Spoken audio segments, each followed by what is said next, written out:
What happens when one of Hollywood's most no-nonsense action stars sits down with daytime television's most outspoken host and things go completely sideways? You're about to find out, and trust me, you've never seen anything like what went down on The View that day. Make sure to hit that subscribe button and drop your thoughts in the comments because this story is absolutely wild. Jason Statham walked onto The View set that morning, expecting a routine promotional interview for his latest film. The British action star, known for his roles in the Fast and Furious franchise and countless other high-octane movies, had done hundreds of these appearances over the years. What he didn't expect was Joy Behar to immediately go on the attack the moment the camera started rolling. "So Jason," Joy began with that familiar smirk of hers, "I have to ask about something that's been bothering me. Your movies, they're basically just violence porn, aren't they? I mean, when are you going to make something that actually has substance?" The other hosts, Whoopi Goldberg, Sarah Haynes, and Sunny Hostin, shifted uncomfortably in their seats. This wasn't the typical warm welcome guests usually received on the show. Jason, maintaining his characteristic calm demeanor, leaned back slightly and raised an eyebrow. "Well, Joy, I think that's a rather narrow view of what I do," Jason replied in his distinct London accent. "These films employ thousands of people. They entertain millions around the world, and they tell stories about loyalty, family, and standing up for what's right.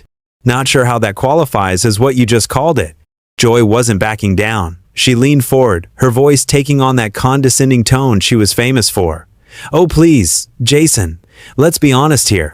Your character basically just drives fast cars and punches people. Where's the art in that? Where's the social commentary? Don't you think you have a responsibility to use your platform for something more meaningful?" Whoopi tried to interject. "Joy, maybe we should." No, it's fine," Jason said, holding up a hand. His jaw was tightening slightly, the first sign that Joy's needling was getting under his skin. "I'm curious to hear more about Joy's perspective on what constitutes meaningful entertainment." "Well, for starters," Joy continued, clearly enjoying herself, "maybe something that doesn't glorify toxic masculinity.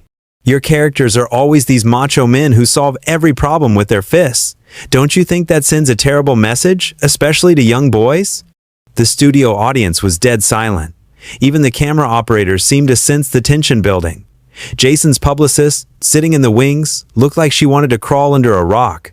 "Toxic masculinity," Jason repeated slowly, his voice dropping an octave. "That's interesting, coming from someone who's made a career out of attacking people on television." Joy's eyes flashed. "Excuse me? I think you're confusing holding people accountable with attacking them. That's exactly the kind of attitude I'm talking about." "Holding people accountable," Jason said, his voice remaining dangerously calm. "Is that what you call it when you spend 20 minutes tearing apart someone's life's work without knowing the first thing about what goes into making these films?" Sarah Haynes jumped in, trying to lighten the mood. "Maybe we should talk about the stunts in your new movie, Jason. I heard you do most of them yourself?" But Joy wasn't finished. "Oh, I know plenty about your movies, Jason.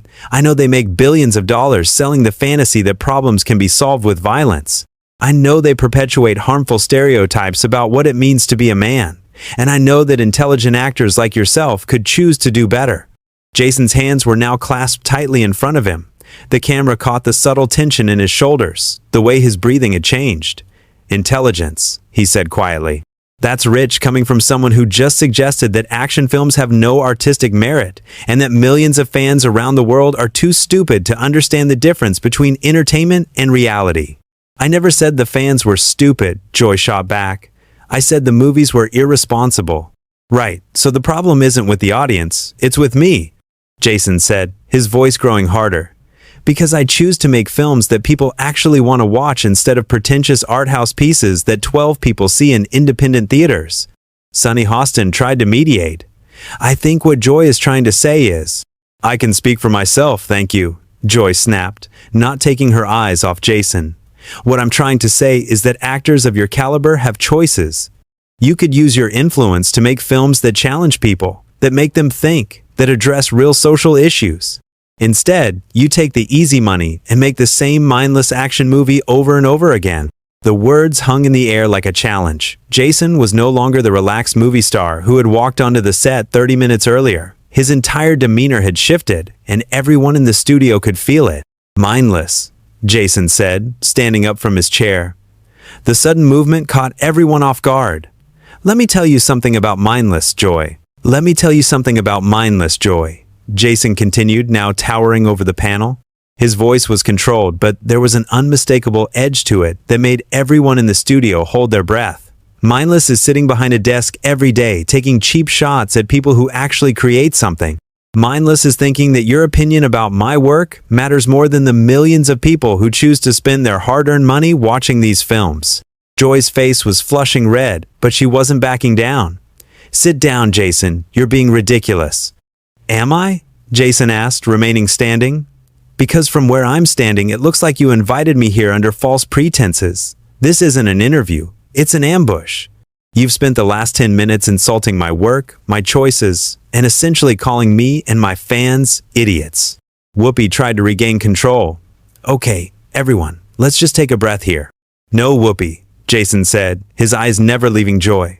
"I think Joy wants to have this conversation, so let's have it. Joy, tell me, what exactly have you contributed to the world of entertainment? What lasting impact have you made beyond sitting here every day complaining about what other people do?" Joy's mouth fell open. "I've been in this business longer than you've been alive, you arrogant." "Being in the business and contributing to it are two different things," Jason interrupted. "I've created characters that inspire people.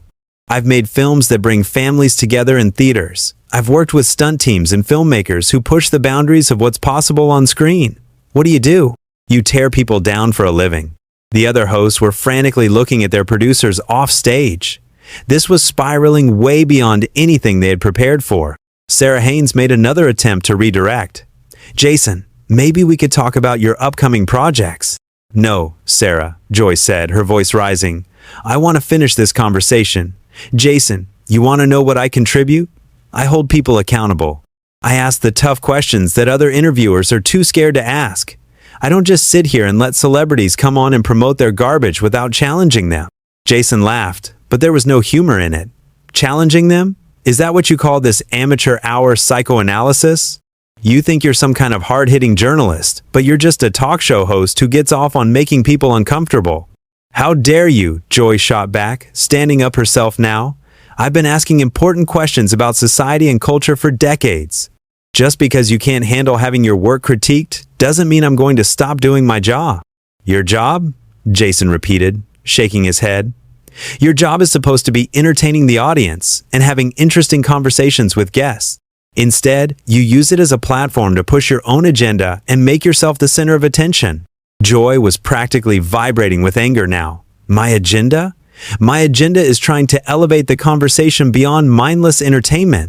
My agenda is expecting more from people who have the privilege of influencing millions of viewers." "There it is again," Jason said, pointing at her. "Mindless entertainment. You keep using that phrase like it's some kind of insult. Do you know what's actually mindless, Joy? Thinking that entertainment has to be miserable to be meaningful. Thinking that making people laugh or giving them an escape from their problems is somehow beneath you." Sunny Hostin tried once more to mediate. "I think what both of you are trying to say is, don't," Jason said firmly, holding up his hand but keeping his eyes on Joy. "This is between me and her now. Joy, you want to talk about responsibility? Let's talk about the responsibility you have to treat your guests with basic respect. Let's talk about the responsibility you have to actually prepare for interviews instead of just attacking people." Joy's voice reached a new pitch. "I am prepared. I know everything about your career, your box office numbers, your critical reception. That's exactly why I'm calling you out." "Calling me out for what exactly?" Jason demanded. "For being successful? For making movies that people enjoy? For choosing projects that challenge me physically and creatively? What exactly is my crime here, Joy?" "Your crime," Joy said, leaning across the table, "is wasting your talent. Your crime is taking the easy path instead of using your platform to make a real difference. Your crime is perpetuating harmful stereotypes about masculinity and violence." Jason stepped closer to the panel, his voice dropping to almost a whisper. "And your crime, Joy, is being so bitter about your own irrelevance that you have to tear down people who are actually doing something with their lives." The studio audience gasped. Even the camera operators seemed shocked by the brutal honesty of Jason's words. Joy's face went through several shades of red before settling on a deep crimson. "Irrelevant?" she sputtered. "I've been on television longer than you've been making movies." Longevity doesn't equal relevance. Jason replied coldly. Being on television for a long time doesn't mean you've done anything important with that time. How many lives have you changed for the better, Joy? How many people have you inspired? Because I can tell you about the kids who watch my movies and decide they want to learn martial arts, or the families who bond over watching action films together, or the stunt performers who get work because of the projects I choose. Joy was speechless for a moment, which was probably the first time that it happened in years. When she finally found her voice, it was shaking with rage. You think you're so much better than me, don't you? You think because you can do a few car chases and fight scenes that makes you some kind of artist? I think I'm better than someone who makes a living by being cruel to people on television, yes, Jason said without hesitation. And I think the fact that you can't see the difference between what I do and what you do says everything anyone needs to know about your character. The tension in the studio was now so thick, you could cut it with a knife. The other hosts looked like they wanted to disappear, and the production team was clearly in full panic mode. But Joy wasn't done yet. My character, she shrieked. You want to talk about character? Let's talk about how you... My character, she shrieked. You want to talk about character?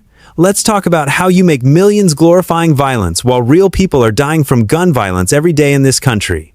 Let's talk about how you promote this macho nonsense while toxic masculinity is literally destroying our society. Let's talk about your responsibility to... Stop, Jason said, his voice cutting through her tirade like a blade.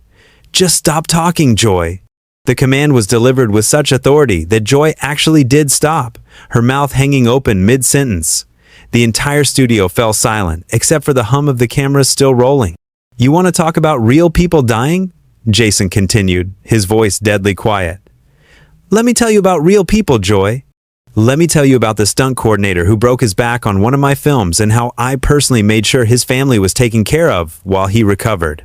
Let me tell you about the charities I support that you know nothing about because I don't feel the need to broadcast every good deed I do for publicity.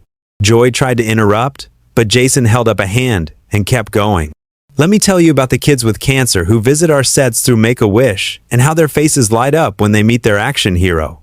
Let me tell you about the veterans who tell me that watching my films helps them deal with PTSD because it reminds them that there are still good guys fighting the bad guys in the world. The studio was dead silent now. Even the production crew had stopped moving around. Jason's voice grew stronger, more passionate. You sit here in your comfortable chair making six figures to give your opinions about things you don't understand, and you have the audacity to lecture me about responsibility? You've never put your body on the line for your work. You've never spent months training for a role. You've never worked 18-hour days in dangerous conditions to entertain people. Joy found her voice again, but it was weaker now. That's not the point, Jason. The point is the message these movies send. The message? Jason laughed bitterly. You want to know what message my movies send? They send the message that good people fight for what's right.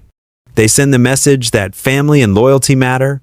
They send the message that sometimes you have to stand up to bullies, even when it's scary. He leaned forward, his eyes boring into hers. And speaking of bullies, Joy, what message do you think you're sending right now? What do you think people at home are learning from watching you attack a guest who came here in good faith? Joy's face was now pale instead of red. For the first time since the interview began, she looked uncertain. I'm not attacking you. I'm having a discussion. A discussion? Jason's voice rose for the first time. You call this a discussion? You've insulted my work, my fans, my intelligence, and my character.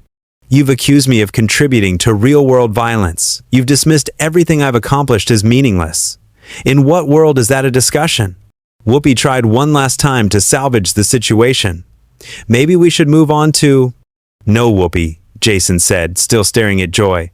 I think America deserves to see what Joy Behar is really like when someone doesn't just sit here and take her abuse. Joy finally seemed to realize how bad this looked. Jason, I think you're overreacting. Overreacting? Jason stood up straighter, and his voice carried the full force of his presence. Joy, you've spent the last 40 minutes trying to humiliate me on national television, and now you think I'm overreacting for defending myself? He turned slightly to address the cameras directly. This is what passes for journalism on daytime television, folks. This is what happens when someone confuses having an opinion with having insight. Joy doesn't know the first thing about what it takes to make a film, what it takes to build a career, or what it takes to actually contribute something positive to the world. Joy was stammering now. "That's not fair, I never said." "You said plenty," Jason cut her off. "You said my work was mindless. You said I was irresponsible. You said I was wasting my talent. You said I was contributing to societal problems. And now you want to pretend like that wasn't an attack?" The other hosts were looking everywhere except at Jason and Joy. The audience was so quiet you could hear individual people breathing. The camera operators kept zooming in on Joy's face, which was now showing a mixture of anger, embarrassment, and something that might have been fear. "I have the right to express my opinion," Joy said weakly. "And I have the right to call out your opinion as uninformed, mean-spirited, and hypocritical," Jason replied immediately. "You talk about toxic masculinity, but what would you call using your platform to tear down someone who can't fight back on equal terms? What would you call ambushing a guest who came here expecting a professional interview?" Joy's voice was barely above a whisper now. "I wasn't ambushing anyone." "Then what would you call it?" Jason demanded. "Because from where I'm standing, it looks like you decided before I even walked in here that you were going to make me the villain in whatever narrative you had planned for today's show." He shook his head in disgust. "You know what the real tragedy is here, Joy? You had a chance to have an interesting conversation with someone who's dedicated his life to entertaining people. You could have asked about the craft of acting, about working with directors, about the evolution of action cinema. Instead, you chose to be small, petty, and cruel." Joy tried one more time to regain some semblance of control. "I think you're being unfair to me, Jason. I was just trying to." "To what?" Jason interrupted. "To embarrass me? To make yourself look smart by making me look stupid? To prove some point about masculinity by being more aggressive than any man would dare to be on television?" The words hit their mark. Joy's face crumpled slightly, and for a moment she looked genuinely hurt. But Jason wasn't finished. "You want to talk about responsibility, Joy? How about your responsibility to treat people with basic human decency?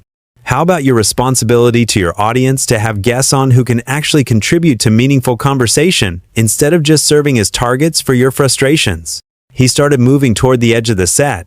"How about your responsibility to yourself to be better than this?" Joy finally found some of her fight again. "Where are you going? We're not finished here." Jason turned back to her one last time. "Oh, we're finished, Joy.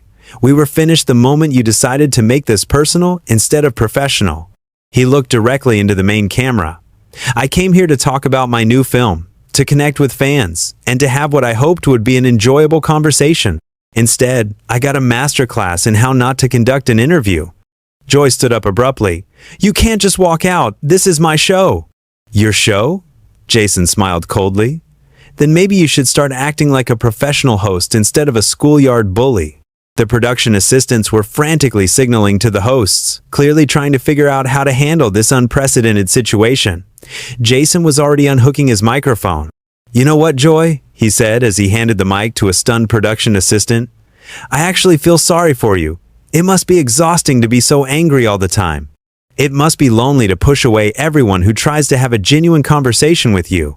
Joy's voice cracked slightly. "I'm not angry. I'm passionate about." "You're angry," Jason said simply, "and you're taking it out on people who don't deserve it. That's not passion, that's just sad." He turned to the other hosts. "Whoopi, Sarah, Sunny, thank you for trying to keep things civil. I'm sorry your colleague made that impossible." As Jason walked toward the exit, Joy made one final desperate attempt to have the last word. "This is exactly the kind of toxic behavior I was talking about. Walking away when challenged, refusing to engage with difficult questions." Jason stopped at the edge of the set and turned back one final time. His voice was calm now, almost gentle, which somehow made his words even more devastating. "Joy, the only toxic thing in this studio today was your behavior. The only person who refused to engage with difficult questions was you, because you never asked any. And the only person who should be ashamed of what happened here is you." He paused, looking directly at her. "I hope someday you figure out the difference between being challenging and being cruel. Your audience deserves better, your guests deserve better, and honestly, you deserve better too." With that, Jason Statham walked off the view set, leaving behind a stunned studio, speechless hosts, and Joy Behar looking smaller than anyone had ever seen her look before. The cameras kept rolling for another few seconds, capturing Joy's face as she realized that for once in her career, she had absolutely nothing to say. What did you think of this incredible confrontation? Did Jason go too far, or was Joy completely out of line from the start? Drop your thoughts in the comments below and make sure to subscribe for more wild celebrity stories like this one.